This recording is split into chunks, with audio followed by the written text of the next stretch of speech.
오늘 성령 강림절이거든요. 성령께서 임하신 날을 기념하는 그 인간의 세계 속에 임하신 성령님을 기념하는 절기입니다.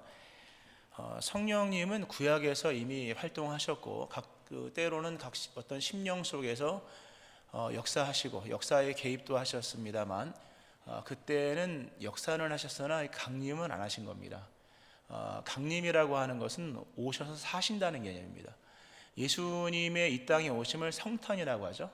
근데 예수님이 오셔서 물론 승천하셨으나 세상 끝날까지 우리와 항상 함께 있겠다고 하시잖아요. 예수님의 그 강림이 우리와 영원히 이어지는 그런 관계로 이어지는 것처럼 성령의 강림도 이 땅에 오셔서 인간의 세계 속에 또는 인간의 내면의 세계 속에 오셔서 영원토록 함께 하시는 분으로 오신 것입니다. 동시에 모두를 위하여 오픈된 세계를 제시하면서 오신 겁니다. 예수님이 오셔서 모두를 위한 구원자로, 물론 영접을 해야 되지만 성령님도 마찬가지입니다. 구약에서는 특정인에게만 성령께서 임하시잖아요. 다윗에게 또는 사울왕 초반 때 또는 하나님의 영감이 필요한 상황 속에서 특정인에게 임하셨으나 성령 강림의 사건은 모두를 위한 성령으로서 이 땅에 오셨고 그날 이후로 영원의 세계가 펼쳐지는 그날까지 계속 우리와 함께 하시는 분으로서 오신 사건이 성령 강림 사건입니다. 그 내용은 사도행전 2장에 그 어떤 현장의 장면들이 나와 있고요. 성령 강림을 기본적으로 사실 볼 게 많습니다만 기본적으로 말씀을 드리면 말씀드린 것처럼 영원히 거하시는 성령으로, 여러분 안에 거하시는 성령님은 오늘만 잠깐 있기 위해서 오신 것이 아니라 영원토록 거하기 위해서 오신 것입니다. 그런가 하면 최고의 주권자로, 통치자로 임하신 사건입니다. 이 세상에는 보이는 힘도 있고 보이지 않는 힘이 있죠. 보이는 힘은 우리가 잘 알고 있고요. 사람이나 무기나 이런 것들이죠. 그러나 보이지 않는 힘도 있죠. 영의 세계. 인간은 귀신을 못 이기죠. 인간은 마귀를 못 이깁니다. 마귀의 세력도 못 이기죠. 그러나 성령께서 오셔서 그 힘의 세계에 새로운 질서가 임한 겁니다. 성령께서 오시는 그곳마다 악한 영들이 자리를 다 내어주잖아요. 완전히 이 세상 속에 드디어 새로운 힘의 세계가 등장하고 통치자 질서가 시작되었다는 것입니다. 굉장히 중요한 얘기입니다. 그러니까 지금까지는 어둠의 세력이 지배를 하고 악한 영들이 주도하는 세계였다면 이제는 성령 안에서 새로운 역사들이 이제 가능하게 되었다는 얘기입니다. 또 그런가 하면 짧게 말씀을 드립니다만 성령이 이 땅에 오셨다고 하는 것은 하나님의 나라가 여기서 시작되었다는 것을 의미합니다. 예수님께서 그런 말씀하셨습니다. 내가 하나님의 성령을 힘입어 귀신을 쫓아내는 것이면 하나님의 나라가 이미 너희에게 임하였느니라. 성령을 힘입어 귀신을 쫓아내는, 예수님이 귀신 쫓아내신 장면이죠. 쫓아내는 것이면 하나님의 나라가 이미 너희에게 임하였느니라. 하나님이 온 천지 만물을 창조하시고 주관하십니다. 그리고 성자 예수님이 이 땅에 오셔서 우리를 구원하시죠. 그리고 성령 하나님이 이 땅까지 오셨다면 이 땅은 더 이상 세상으로만 얘기할 수 있는 것이 아니라 하나님의 나라가 시작되었다는 겁니다. 이 세상 가운데 물론 아직은 하나님의 나라가 충만하진 않죠. 지난 시간에 비유로 사다리로 얘기했죠. 저 천국과 이 땅이 사다리로 연결되었기에 적어도 공간적 개념 속에서는 하나다. 연결되었으니까. 그죠? 예수님이 그 역할을 한 거잖아요. 하나님의 나라를 여기까지 연결시켜서 여기와 저기는 좀 거리가 있지만 연결된 세계다. 하나님의 나라는 이미 시작된 것이다. 성령님도 그러한 거예요. 성령께서 이곳에 임하심으로 이곳에 이미 하나님의 나라가 시작된 거예요. 그래서 하나님의 나라는 먼 데 있는 것이 아니라 여기 있는 것이요, 하나님의 나라는 물론 완성된 충만한 그 세계는 나중에 오겠죠. 그러나 이미 시작이 된 거예요. 비행기가 좀 생각이 납니다. 비행기가 활주로를 달립니다. 그죠? 이미 비행기를 타는 순간 뭡니까? 날아가는 거죠. 지금은 활주로를 달리지만 언젠가는 날아가는 거죠. 그죠? 자동차가 아니라는 거예요. 자동차. 비행기는 달린다고 자동차가 아니잖아요. 날아가는 거죠. 그러나 아직은 활주로. 그러나 이미 날아가는 그 비행은 시작된 거. 그런 비유가 하여튼 그런 겁니다. 예수님이 오셨고 성령님이 오심으로 인하여서 하나님의 나라는 이미 시작이 된 겁니다. 그러니까 여기서 이렇게 믿다가 어느 순간에 하나님의 나라로 가는 겁니다. 여기서 이렇게 믿음 생활을 하다가 어느 순간에 하나님 앞에 서게 되는 그날이 오는 겁니다. 근데 이것은 이미 시작되었다. 이게 이제 만약 경고적으로 얘기를 한다면, 그러므로 오늘 여기서 믿음 생활을 못하는 사람은 나중에도 못하는 겁니다.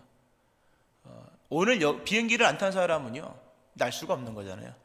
이미 여기에 시작된 하나님의 나라가 있기에, 그러므로 예수님을 안 믿으면 이후에도 천국은 없는 것이고, 성령께서 이미 하나님의 나라로서 오셨다면 성령님과 관계가 원만하지 아니하면, 또는 심지어 성령님을 거역하고 회방하고 또는 모독하고 거부하면 하나님의 나라는 없는 거예요, 여러분. 오늘과 영원의 세계는 연결되어 있는 겁니다. 지금과 나중의 세계는 먼 게 아닌 거예요, 여러분. 언제나 믿음은 지금 돼야 되는 거예요. 여기서 못 풀면 나중에도 못 푸는 거예요. 오늘의 믿음은 영원의 세계와 절대로 무관한 것이 아닙니다. 그래서 성령과 긴밀한 관계를 맺어라. 예수님이 그런 경고에 말씀하시죠. 누구든지 성령을 모독하는 자는 영원히 사하심을 얻지 못하고 영원한 죄가 되느니라. 그건 마가복음이고요. 마태복음 12장에도 이런 말씀이 있어요. 또 누구든지 말로 인자를 거역하면 사하심을 얻되 누구든지 말로 성령을 거역하면 이 세상과 오는 세상에서도 사하심을 얻지 못하리라. 여기서 성령님과 풀지 않으면 나중에도 못 푸는 거예요. 그러니까 믿음 생활은 영원의 세계가 지금부터 시작되었다는 거죠. 그러니까 성령님과 긴밀한 관계, 예수님과의 긴밀한 관계를 맺지 못하면 나중에도 없는 거예요. 아주 중요한 얘기. 짧게 얘기했습니다만 중요한 얘기. 여기서 못 풀면 나중에도 못 풉니다. 믿음이 나중에 좋아지겠지, 다 막연한 생각입니다. 지금이 은혜 받을 만한 때고 지금이 구원의 날입니다. 여기가 중요한 거예요. 지금이 중요한 겁니다. 그러면 성령님과 긴밀한 관계를 맺어야겠죠. 기본적인 말씀을 드렸고요. 성령 강림의 사건이 잘 나온 게 사도행전이죠. 오늘 본문은 사도행전은 아닙니다. 성령 강림 설교를 대부분 사도행전으로 많이 하는데요. 또 나중에 하겠죠. 근데 오늘은 로마서로 하는데요. 사도행전을 보면 성령께서 강림하시는 그 사건적인 장면이 나오죠. 이렇게 나옵니다. 호련히 하늘로부터 급하고 강한 바람 같은 소리가 있어 그들이 앉은 온 집에 가득하며. 호련히 하늘로부터 급하고 강한 바람 같은 소리, 폭풍 같은 소리거든요. 폭풍은 바람 및 소리가 들리잖아요, 그죠? 그래서 온 집에 가득했다. 온 집을 채웠다. 즉 성령께서 인간의 실제적인 공간과 영역과 장소에 영향을 끼친다. 이제부터 그런 얘기입니다. 그런 장면이 나오고 동시에 마치 불의 혀처럼 갈라지는 것들이 그들에게 보여 각 사람 위에 하나씩 임하여 있더니, 이렇게 나옵니다. 우리 잘 아는 말씀이죠. 굳이 안 찾아도 다 아는 말씀이 사도행 2장 1절, 2절, 3절 이렇게 나오는 말씀인데요. 예수님이 성령이 임하시면 권능 받는다. 권능을 받고 예루살렘, 유다, 사마리아 땅까지 이르되 증인되리라. 그래서 우리는 성령 강림의 장면을 생각하고 성령 강림의 사건을 이해할 때 성령을 주로 능력으로 이해를 합니다. 능력으로 이해하고 예루살렘, 유다, 사마리아 땅까지 인간이 거점을 만들고 도시화 시켜나가는 그런 자리죠. 성령의 역사를 생각할 때 주로 이제 그런 선교적 개념 속에서 예루살렘을 복음화, 유다를 복음화, 사마리아를 복음화, 또는 땅끝까지 복음화 시키는 그런 장면, 맞는 말씀입니다. 당연한 얘기죠. 성령이 그 모인 곳에 가득했잖아요. 그러니까 공간과 성령. 성령은 인간의 실제적인 공간과 영역과 장소를 마음껏 주도할 수 있는 거예요. 인간의 현실세, 인간은 시간을 살고 장소를 사는 거잖아요. 공간을 만들고, 그죠?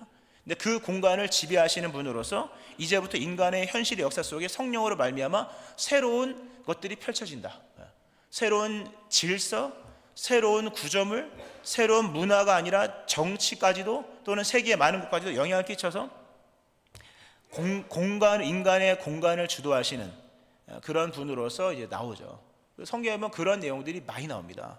그래서 베드로의 탈옥 같은 장면들을 보면 성령께서 감옥을 주도하시잖아요. 파수병들이 졸고 있는 게 아니었잖아요. 다 눈을 뜨고 있었고 모든 게 정상적으로 돌아가는 그 어떤 시스템이었었는데 천사를 보내서 다 열리잖아요. 이런 어떤 현실적인 일들이 일어나는 겁니다. 공간을 주도하시고 지배하시는, 또는 역사의 질서를 주관하시고 심지어 왕권도 움직이시는, 헤롯을 치시고 이런 거 나오잖아요. 또 그런가 하면 이 가시적인 하나님의 세계가 펼쳐져서 믿음의 사람들의 믿음이 서로 유무상통하는 돈의 세계로 또는 음식의 세계로 서로 이렇게 집을 오픈하여서, 이런 거 굉장히 중요한 거잖아요. 사회적인 거잖아요. 사회적인 부분에서도 성령은 영향을 끼쳤다. 또 숫자도 많이 나오잖아요. 이성이자다. 숫자는 인간의 숫자를 세는 존재잖아요. 숫자로 표현된 인간의 이성의 세계까지도 성령은 능력으로서 주도하신다. 결국 이런 성령의 역사로 말미암아 인간의 역사 속에 기독교적인 구조물들이 또는 기독교적인 어떤 시스템이나 또는 기독교적인 이데올로기까지도 막 생겨지잖아요. 이게 성령의 역사입니다. 우리가 그런 역사에 어떤 성령께서 인간의 역사, 공간과 장소에 개입하신 능력으로 말미암아 이렇게 이런 시스템 속에서 예배를 드리는 것이죠. 그러니까 외형적 기독교의 모습을 갖추게 하신 거 성령께서요. 대단한 얘기입니다. 이게 이제 주로 사도행전에서 우리가 읽는 장면이죠. 그러나 그것은 절반의 이야기밖에 안 되는 거예요. 우리가 성령 강림 설교할 때 그 예루살렘, 유다, 사마리아 땅까지 이르되 되리라. 그 성교적 관점 속에서 그리고 기독교 문화, 기독교 세계, 이런 기독교 가치관, 비전 이런 얘기를 많이 하지만요. 그건 절반의 얘기입니다. 성령은 그 모인 집에만 가득하게 임하신 것이 아니라 각 사람 위에도 임하셨다는 겁니다. 오늘 요 초점입니다. 성령께서 각 사람 위에 임하셨다. 그 오늘 성경에 보면 사도행전 이제 마치 불의 혀처럼 갈라지는 것들이 그들에게 보여 각 사람 위에 하나씩 임하여 있다니. 성령은 두 군데 임했습니다. 공간 속에 임했고 또 하나는 각 사람 머리에 임했다. 공간은 바람 같은 소리로 가득 채우셨고 각 사람 위에는 불의 혀처럼 갈라지는 불로서 이게 또는 언어의 개념으로 임하시죠. 심오한 말씀이지만요. 중요한 것은 불의 혀처럼 뜨겁게 임했다는 거죠. 성령이 임하면요, 그걸 알게 됩니다. 여러분 머리 꼭대기에 불이 떨어지면 어떻게 될까요? 여러분 머리 꼭대기에 불이 떨어진다. 그거 못 느낄까요? 못 느끼면 돌머리죠, 그죠? 못 느낄 수가 없는 거예요, 여러분. 성령이 각 사람 위에 하나씩 임하여 있었다. 그거 못 느낄 수가 없는 거예요. 성령이 우리 안에 임하시면 못 느낄 수가 없는 겁니다, 여러분. 아직도 안 느껴집니까? 그럼 좀 기도하셔야 돼요. 좀 느끼게 해달라. 그건 당연한 얘기죠. 그러니까 성령이 공간 속에 임하고 역사를 펼쳐가시는 장면을 우리는 굉장히 역동적으로 읽으면서 이거야 하면서 그래 지금도 여전히 우리는 성령이 필요해. 아주 중요한 얘기지만 오늘은 이제 반전을 시키는 겁니다. 그것도 굉장히 중요하지만 각 사람 위에 임하신 성령은 과연 뭘 하셨을까? 여러분에게도 성령이 임하셨을 것이고 또 임해야 하는 것인데, 그래서 초대교회 성도들은 나에게 성령이 임했다는 것을 모두가 깨닫습니다. 과연 그러면 성령님은 우리에게 어떤 일을 행하셨을까? 성령님은 오셔서 두 가지 세계 속에서 하나님의 나라를 펼쳐가시죠. 말씀드린 것처럼 인간의 보이는 현실 세계, 또 하나는 뭡니까? 각 사람 머리에 임한 성령은 인간의 내면의 세계 속에 하나님의 나라를 펼쳐가셨다는 거죠. 세계는 두 세계잖아요, 여러분. 우리 존재 밖의 세계, 그죠? 존재 밖의 세계. 또 하나는 존재 내 세계죠, 그죠? 우리 안에 있는 세계. 여러분 어느 것이 더 넓을까요? 눈으로 보이는 비행기 타고 한 12시간 가면 웬만하면 다 가잖아요, 그죠? 그 세계가 더 넓을까요? 아니면 우리 내면의 세계가 더 넓을까요? 모르겠어요. 저마다 느낌이 다를지 모르겠는데 저는 내면의 세계가 훨씬 넓은 것 같더라고요. 내면의 세계는 알 수가 없어요. 50년 넘게 살았지만 이 속에 뭐가 있는지 모르겠는 거예요. 이 속에서 어떤 일이 일어나는지를 모르는 거예요. 터져야 하지 않은 거예요, 그죠? 내면의 세계는 엄청납니다. 어마어마한 거죠. 근데 내면의 세계가 복음화가 되는 것이 인간의 힘으로 가능할까? 보이는 외형적 세계도 예루살렘부터 땅 끝까지 가는 것도 권능이 필요한데 그 성령이 주도하셔야지만 되어지는 것인데, 우리가 잊고 있는 내면의 세계, 그냥 당연히 그럴 줄 알고 그렇게 될 줄 알고 된 줄 알고 있는 내면의 세계가 과연 복음화가 되어 있는가? 하나님의 나라는 너희 안에 있다 그러잖아요. 믿음은 중심에 관한 것입니다. 과연 우리 내면의 세계 속에 복음화가 되어 있느냐, 그걸 누가 시키느냐 할 때 그게 바로 성령이십니다. 그 사도행전을 보면요, 가끔씩 가다 보면 이렇게 멈춤 자리가 있어요. 그 정지 신호가 있어요. 막 정신없이 읽다가 우리 역사로 읽고 행사로 읽고 또는 부흥으로 읽어 나가는데 갑자기 내면의 세계는 그렇지 않은 장면들이 등장을 하잖아요. 거기서 멈춰서 이제는 역사와 현장이 아니라 내면의 세계, 5장에 나오죠. 아나니아 삽비라. 엄청나게 많은 사람이 주님께 돌아왔는데 아나니아와 삽비라 아마 꽤나 영향이 있었던 위치에 있는 사람인 것 같은데, 그 내면의 속에 그들이 베드로가 얘기하잖아요. 어찌하여 사탄이 너의 마음에 가득하며 네가 성령을 속이고 땅값 얼마를 감추었느냐? 어찌하여 이 일을 내 마음에 두었느냐? 여러분 교회가 부흥한다고 여러분의 심령도 막 부흥한다고 생각하면 물론 되겠습니다만, 그러나 멈춰서 봐야 돼요. 이 내면의 세계에는 또 다른 얘기일 수 있는 거예요. 사도행전은 그렇게 내면의 세계 이렇게 중간중간 돌아보잖아요. 봅니다. 오늘 그 얘기를 하는 겁니다. 내면의 세계가 복음화가 되려면요, 인도자가 필요합니다. 오늘 성경 말씀하시죠. 무릇 하나님의 영으로 인도함을 받는 사람은 곧 하나님의 아들이라. 우리는 성령을 능력으로 주로 생각합니다. 성령 받으면 기적을 행하고 귀신을 쫓아내고 방언을 하고 무슨 체험을 하고 뭐 이기고 전진하고, 다 능력이죠. 힘의 개념으로 인도함. 그거 좋은 겁니다. 당연한 거죠. 근데 로마서 8장은 성령을 인도자로 얘기하십니다. 이 성령이 인간의 내면 안에서 어떤 일을 행하시는지를 가장 잘 설명해 주는 성경장이 개인적으로 본다면 로마서 8장입니다. 생명의 성령의 법이 우리 안에서 어떻게 작용하여서 우리로 믿는 사람 되게 하시고 이 고난의 현실을 이겨나갈 수 있게 하시는가, 우리를 얼마만큼 외적인 손에 잡히는 것으로 안정감을 누리는 시대 속에서 그런 거 하나도 없이 얼마나 우리 안에서 충만한 믿음의 확신과 담대함을 가질 수 있는가, 성령으로 말미암아 가장 잘 설명해 주는 것이 로마서 8장이에요. 그 로마서 8장 우리 암송하신 분들 아마 유익이 상당할 겁니다. 로마서 8장의 성령을 권능으로 얘기하지 않으십니다. 성령님을 인도자로 얘기하신다는 거예요. 중요한 얘기입니다. 우리는 인도자가 필요하다. 왜냐하면 우리 내면의 세계에서 길을 잃었기 때문에.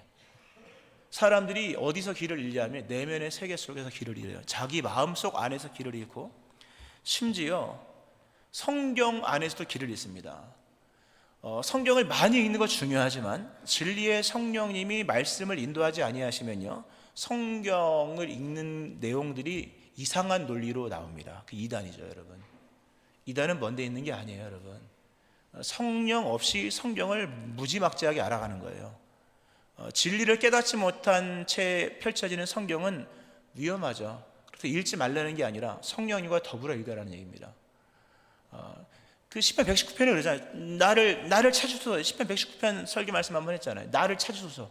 어디서? 말씀의 세계 속에서. 내가 말씀의 세계 속에서 길을 잃었습니다. 나를 찾으소서. 성경 많이 알지만 많이 아는 게 아는 게 아닙니다, 여러분. 인도자가 필요한 거예요. 영의 세계 속에서 과연 인도자가 있느냐라고 하는 거죠. 이 개념 별로 없거든요. 우리는 하나님 저를 인도해 주세요라고 기도할 때 우리 앞날을 인도해 달라, 또 우리 행사를 인도해 달라, 또 오늘의 뭐 선택을 인도해 달라, 내가 누구랑 결혼할까요, 내가 어떤 사업을 할까, 이런 거 인도하잖아요. 그거 아무리 여러분 그런 인도 많이 받아도 내면의 세계는 별개인 것입니다, 여러분. 과연 우리 내면의 세계가 성령의 인도를 받고 있는가? 이 개념조차도 없잖아요, 사실. 그죠?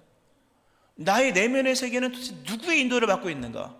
그냥 홀로 믿음 생활하는 위험한 얘기라는 거죠. 성령님은 우리를 인도하신다. 무릇, 오늘 그래서 누가 믿음의 사람이냐? 하나님의 영으로 인도함을 받는 사람이 곧 하나님의 아들이다. 하나님은 영이시잖아요. 그 영적인 얘기 하십니다. 우리가 주여 나 모릅니까? 내가 믿음의 사람입니다 라고 아무리 얘기해도 여러분 안에 성령이 없으면요, 믿음의 사람 아닙니다, 여러분. 아무리 많은 행사를, 이벤트, 여러 사역을, 우리 선교를 주님의 이름을 엄청나게 해서도 우리 안에 성령께서 거하지 아니하시면 예수님이 나는 몰라 이러는 거예요. 왜냐하면 하나님은 영으로 사람을 평가하시거든요. 그러니까 성령이 우리 안에 거하셔야 하고 성령의 인도를 받아야 하는데, 성령께서 우리를 어디로 인도하시냐 하면 중요한 얘기예요. 성령님은 우리를 하나님께로 인도하신다는 겁니다. 중요한 얘기죠. 오늘 우리 성교헌신 주일이죠. 한 달에 한 번씩 우리가 월정 선교를 동참하고, 또는 단기 선교, 10차 단기 선교를 가고, 또 러시아도 가요. 선교를 갑니다. 그건 하나님의 일이죠. 하나님의 세계죠. 그럼 하나님은 어디 계실까요, 여러분? 하나님의 일을 하는 건 쉬워요. 때와 장소가 있잖아요, 그죠? 때와 장소가 있으니까 단기 선교 8월 달에 그런 거 있잖아요. 여러 사역들은 때와 장소가 있기 때문에 동참하기가 쉬워요. 그럼 하나님은 어디 계실까? 중요한 얘기입니다. 하나님은 어디서 만날까? 물론 일을 하면서, 물론 예배하면서 다 중요하죠. 그러나 성령님은 우리의 내면의 속에서 우리 인도하셔 우리 내면의 심령이 하나님을 만나게 하는 거예요. 이건 보이는 세계와는 별개입니다, 여러분. 아주 중요한 얘기입니다. 성령님은 우리를 인도하신다. 어디로? 하나님께로 인도하시는 거죠. 하나님께로 우리를 인도하신다. 중요한 것은 이겁니다. 우리 이미 하나님 만났습니다. 그렇죠? 하나님을 만났고 하나님을 알고 있죠. 성령님은 우리를 하나님과의 새로운 관계로 인도하신다는 거예요. 만나는 건 쉬워요. 그렇죠? 어느 누구와 한번 만나면 돼요. 근데 그 만남이 관계로 이어지는 것은 별개잖아요. 그렇죠? 하나님을 성령께서 우리를 인도해 하나님을 만나게 하십니다. 그리고 날마다 더 인도하셔서 하나님과의 관계가 더 새롭게 하시는 거예요. 아주 중요한 얘기입니다. 참 귀한 말씀인데요. 오늘 본문에 그러잖아요. 무릇 하나님의 영으로 인도함을 받는 사람은 곧 하나님의 아들이다. 어떻게 인도하시냐? 너희는 다시 무서워하는 종의 영을 받지 아니하고 양자의 영을 받았으므로 우리가 아빠 아버지라고 부르시느니라. 이렇게 나오거든요. 성령이 우리를 하나님께로 인도하시는데요, 어제와 또 다른 하나님을 만나게 하시는 거예요. 그리고 점점 하나님에 대한 믿음이 더 좋아지는 거예요. 이거는 외적인 것과는 별개인 것입니다, 여러분. 외적인 것과는 외적인 어떤 이런 그 주의 사역을 하면서 만나는 주님의 세계, 물론 그것도 성령의 역사이니까 당연한 것이겠지만 오늘 본문은 좀 더 심오한 얘기입니다. 그래서 오늘 보면 다시는 무서워하는 종의 영을 받지 아니하고, 사람이 두려워하는 이유는 영의 문제가 있기 때문입니다. 두려움의 근원은 영에 있는 것입니다, 여러분. 근데 성령이 우리 안에 임하시면 무서워하는 종이 노예영 또는 속박된 영 이런 뜻이거든요. 받지 아니하고 양자의 영을 받음으로, 그러면서 이제 무섭지 않다. 성령은 우리를 하나님께로 인도해 나가심으로 더 이상 우리 안에 무서운 게 사라지는 겁니다. 두려움이 사라진다. 더 이상 무서운 게 없는 거예요. 이게 무슨 얘기냐면 하나님에 대한 절대 신뢰가 생긴다는 거죠.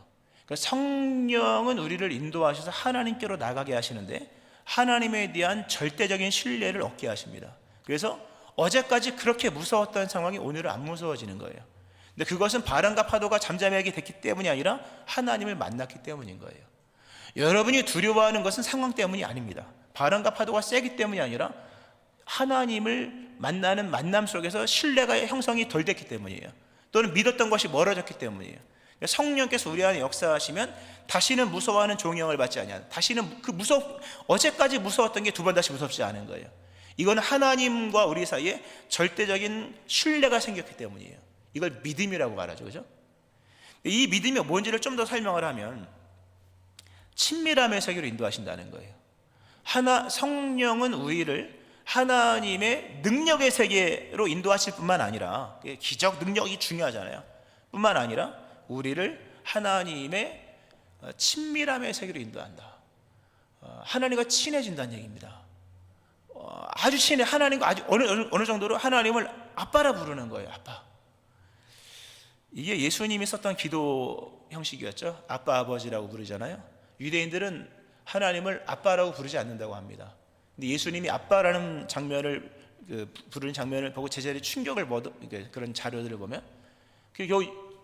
그리스도 교회의 기도의 특징이 유대인들과 달랐다는 그 특징 중에 하나가 뭐냐, 기독교만이 하나님을 아빠라고 부르는 거예요. 친밀하다. 아빠라는 단어는 우리도 쓰잖아요. 거의 비슷합니다. 근데 존경심이 더해집니다. 유대 개념 속에서는 하나님을 아빠로 부른다고 하는 것은 하나님과 그렇게 가까워졌다는 거죠. 우리가 이제 뭐 나이가 이제 들면서 어렸을 때는 아빠라 부르잖아요, 그렇죠? 근데 어느 순간 아빠라고 안 되더라고요. 어느 순간 이제 아버지 이렇게 되잖아요, 그렇죠? 좀 더 지나면 이제 아버님 이런 거죠. 이제 그러면 재미 하나도 없는 거죠, 그렇죠? 그래도 엄마는 엄마라고 나오더라고요, 그죠? 아직도 엄마는 엄마인 것 같아요. 그래서 엄마는 엄마라고 부르는데 아버지는 아빠라고 못 부르겠더라고요. 그게 이제 친밀함입니다. 엄마는 친밀하잖아요. 그러니까 엄마는 언제나 엄마인 거예요. 엄마는 어머니라고 안 부를 것 같아요. 근데 아버지는 이제 아빠가 아니라 아버지라고 된 거 보면 이제 나이가 들은 거죠. 하나님을 믿으면 믿을수록 친밀함이 더해집니다. 하나님과 가까워지는 거예요. 친해지는 거예요. 나중에 하나님이 진짜 가까워요. 그래서 아빠라고 부르는 거예요. 하나님 뭐 전능하신 아버지가 아니라 아빠 이라는 거예요. 이 믿음이에요. 그리고 여기서 이 친밀감 속에서 두려움이 사라지는 거예요. 여러분이 두려워하는 것들의 많은 문제는 친밀감에서 생기는 문제입니다. 은금의 문제가 아니에요. 뭐 인생에 돈이 없어서가 문제가 아닌 거죠. 친밀함의 문제. 근데 이 친밀함은 우리가 만들 수 있는 게 아니라 성령께서 우리를 하나님께로 인도할 때만 생겨지는 거예요. 이 친밀함을 좀 더 다른 용어로 설명하면 내적 일치입니다. 내적 일치. 중요한 얘기죠. 진짜 친하면요, 내 안에 그가 있고 그 안에 내가 있는 겁니다. 예수님이 그 표현 썼잖아요. 내 말이 너희 안에, 너희가 내 안에. 내적 일치. 내적 일치가 생기면요, 완전히 가까워져도, 아니 그분이 나를 다스려도 조금도 불편하지가 않은 거예요. 사도행전을 보면 이 성령의 특이한 어떤 은혜가 있습니다. 성령이 각 사람 머리 위에 임하잖아요. 임해서 그 뒤로 그들이 성령의 말하게 하심을 따라 다른 언어들로 말하기를 시작한, 이렇게 나오거든요. 성령이 충만하게 각 사람에게 임합니다. 그리고는 어떤 현상이 일어나냐면 성령이 말하게 하심을 따라 말하기를 시작하니라. 이게 무슨 얘기냐면요, 물론 언어의 세계, 바벨탑 이후에 파탄 났던 언어의 세계가 다시 이런 얘기도 있겠지만 근본적으로 성령이 그 심령을 주도한다는 얘기입니다. 인간의 주권은 말에 있잖아요, 사실요. 그죠? 여긴 내 세계잖아요.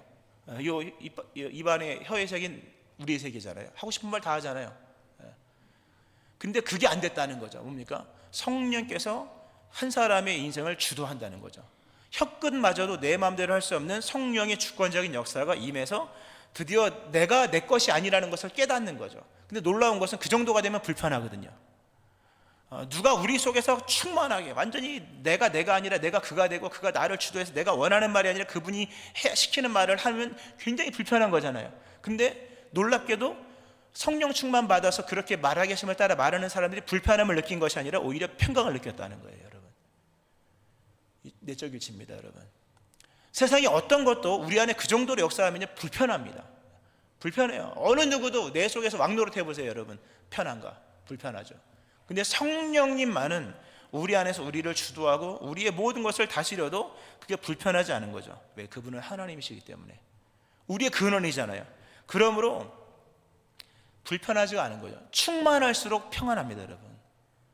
충만할수록 안정감이 있는, 충만할수록 자유하고 충만할수록 편한 거예요, 여러분. 이것이 가능한 이유는 내적인 친밀감을 뛰어넘어 내적인 일치가 있기 때문이에요. 이게 성령이 하시는 거예요, 여러분. 성령이 하시는 거죠. 만약에 여기 계신 분들은 예배가 왜 이렇게 불편하냐, 오늘 설교가 불편하고 성경 읽기가 불편하고 기도가 불편하고 내적 일치가 멀어지고 있는 거예요. 인간의 본성이 주도하고 있기 때문이에요, 여러분. 성령 충만하기를 축원합니다. 성령님은 보혜사이시잖아요. 그래서 그 돕는 분이기 때문에 우리 안에 충만하면 충만할수록 점점 편해지는 거예요. 믿음 생활도 편해지고 충만해지고 평안도 있고 또 담대함도 있는 거예요. 이게 믿음의 세계입니다. 근데 이거는 외적 세계로 되는 게 아니에요. 교회를 몇 개를 짓는다고 이 세계가 오는 게 아닌 거예요, 여러분. 성령이 우리 안에서 친밀함으로 우리 안에 역사하실 때 일어나는 내적인 세계인 겁니다. 근데 이런 내적 얘기가 잘 안 나오잖아요, 사실요. 좀 더 설명하면 오늘 그런 말씀이 있습니다.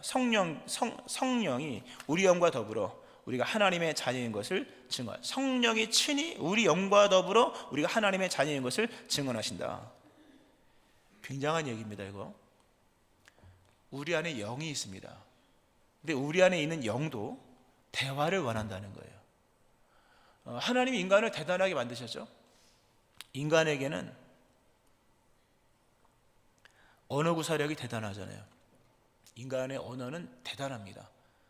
요새 들에 나가면 개구리가 얼마나 많이 우는지 몰라요. 맨날 오늘도 들어도 개굴개굴, 내일도 들어도 개굴개굴, 맨날 개굴개굴이에요. 옛날부터 지금까지. 언어가 없는 거예요. 소리만 있는 거죠. 인간의 언어는요, 신조어도 만들어지고요, 한 단어를 다른 언어로 표현하는. 저는 사전을 정말 많이 찾거든요. 사전을 늘 끼고 삽니다.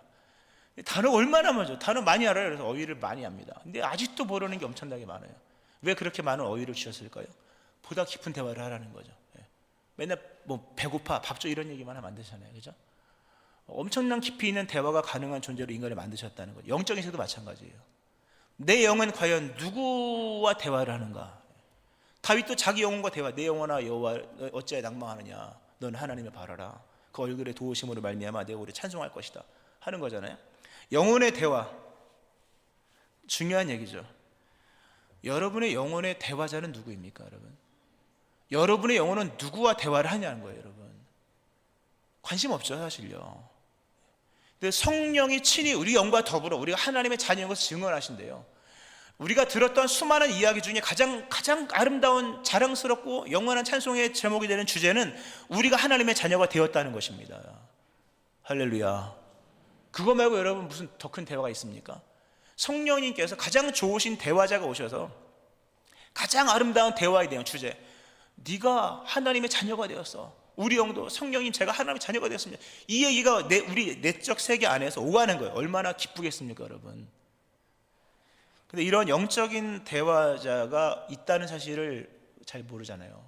또 내 영이 오늘 누구를 상대하는지를 모른 채 혈육으로만 하나님의 세계를 펼쳐가고 능력이라는 개념으로 성령님을 생각하다 보면 내면의 세계가 공허한 거예요. 우리가 구약의 사울왕 이야기를 보면, 사울왕 아시죠 여러분? 이스라엘 초대 왕이잖아요. 여호와의 영이 사울에게서 떠나고 여호와께서 부리시는 악령이 그를 번뇌하게 한지라. 여호와의 영이 사울에게서 떠나고 여호와께서 부리시는 악령이 그를 번뇌하게 한지라. 하나님의 영이 떠났죠. 그리고 악령이 찾아왔죠. 그러니까 그가 그로 말미암아 번뇌했다.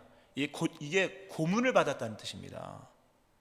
원문상의 의미는 고문을, 자신에게 찾아온 악령으로 말미암아 고문을 받는 거, 뭐가 자신의 영이 고문을 받는 거예요. 성령이 떠났다고 해서 왕권이 흔들린 것도 아니요, 지지하는 백성들의 지지율이 떨어진 것도 아니요, 뭐 국방에 문제가 생기거나 뭐 전쟁이 일어난 게 아닙니다. 단 하나가 바뀐 거죠. 내 영혼의 상대자가 바뀌었다. 내 영혼의 상대자가 바뀌고 내 영혼의 대화자가 바뀌고 내 영혼이 그토록 즐겨했던 상대자가 다른 영으로 바뀐 거예요. 성령이 떠나고 악령이 찾아오니까 죽겠는 거예요 여러분. 영의 세계를 소홀히 여기면 안 됩니다 여러분. 여러분의 영혼은 누구와 지금 상대하고 있느냐라고 하는 거죠. 성령이 아니면 다른 게 찾아오는 거예요. 여러분의 영혼이 신음하는 겁니다. 사울왕에게 있었던 성령이 떠나고 처음 경험하는 그 악한 영이 와서 그 영을 상대했을 때 그 영혼은 고문을 받는 듯한 그런 괴로움 속에서 번뇌하잖아요. 죽을 지경이잖아요. 그러나 못 쫓아내는 거죠. 그거 뭐 함부로 못하는 거니까.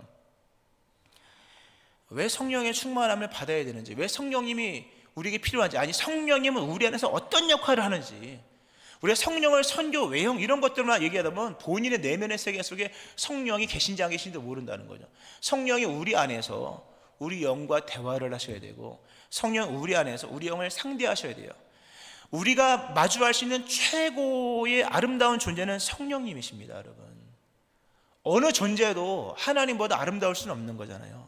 그러니까 성령님이 우리 안에 오셔서 우리 영을 상대할 때 우리 영이 새 힘을 얻고 평안함을 얻으면 그 영이 즐거워하고 영이 힘을 얻는 거예요.